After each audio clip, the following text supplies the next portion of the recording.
So for today, I wanted to get into a dramatic, soulful, and spiritually reflective retelling of the story of Youree Harris.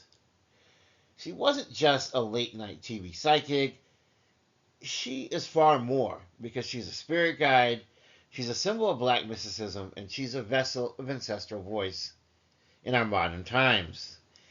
And so the spirit guide Youree Harris, who we came to know as Miss Cleo, had a lot of truth and power in her, and she spoke with the voice of our ancestors. So be mindful that before the memes, before the lawsuits, and even before the commercial catchphrase, call me now, there was a woman called Cleo. More than just Youree Harris, more than just Miss Cleo. For many, she was a TV psychic, but to others, even though they tried to make her a punchline, she was always far greater and far more. And in the spiritual realm, she was a heavyweight. She was a voice for the ancestors. She was a vessel of Caribbean fire.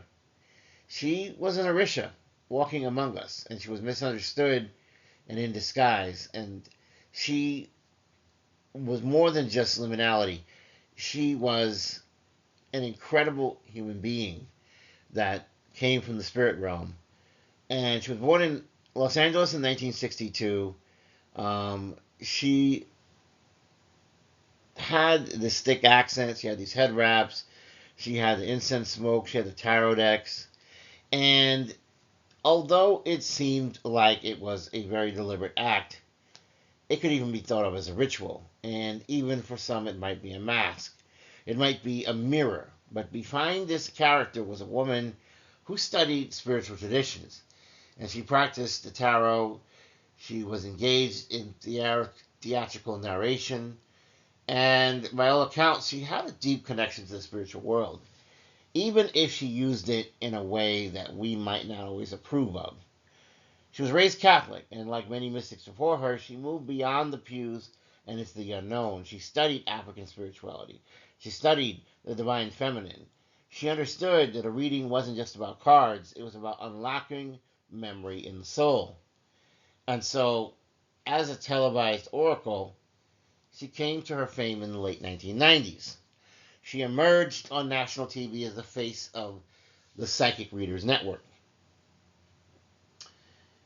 She told people that many times their lovers were cheating on them, that their enemies were plotting on them, and that their ancestors were watching. And millions called, and many truly believed, and many made money.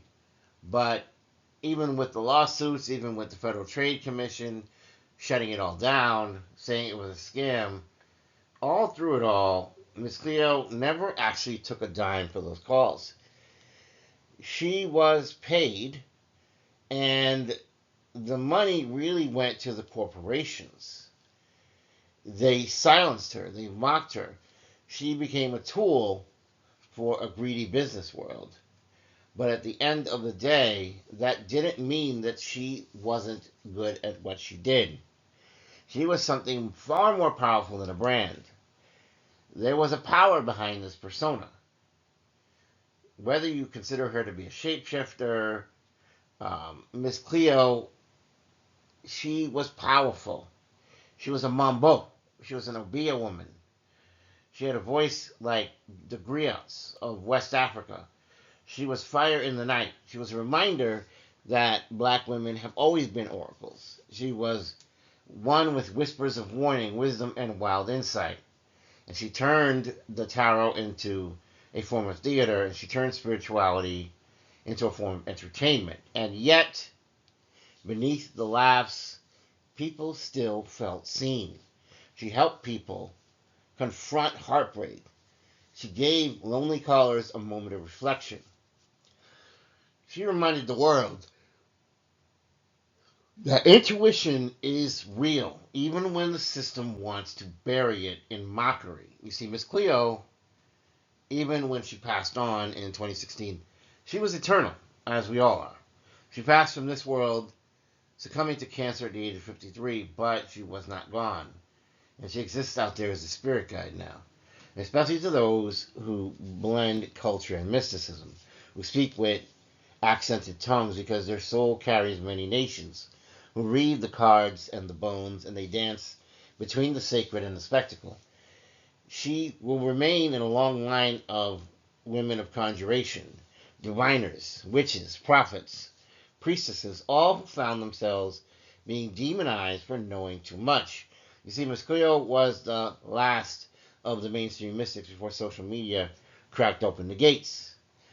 Today's TikTok witches, crystal readers, and hoodoo revivalists, I mean, they still had to get it from somewhere. They owe her a debt because Youree Harris walked so that they could conjure. And as a spirit guide for the marginalized, Youree Harris now walks with the girl who hides her tarot deck under her mattress, the boy who lights candles in secret to talk to his grandmother, the mystic who creates rituals from inherited pain and ancestral dreams, the curious soul who watches late night videos wondering if magic is truly real. She walks with all of them because Youree Harris represents something bigger than just an infomercial. She was the bridge between the ancestors and the airwaves. She is the archetype of the unclaimed prophetess. You see, she is the reminder that even in performance, there is still power. There is a legacy beyond all of the alleged lies. You remember her voice on TV, Call Me Now, right? But what you were really hearing was a call from spirit.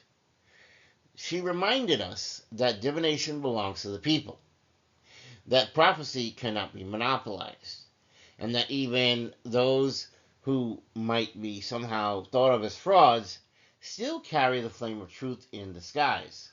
So if you ever pull a tarot card around the midnight hour, if you ever smell incense and feel goosebumps, if you ever heard a laugh in the silence and you felt seen, then that might just be Youree Harris, winking from the other side as a spirit guide to those who seek knowledge.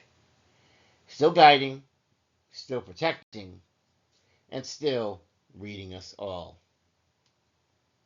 To that, we owe a great debt of thanks to Miss Cleo. Please don't forget to like, share, and subscribe for more content.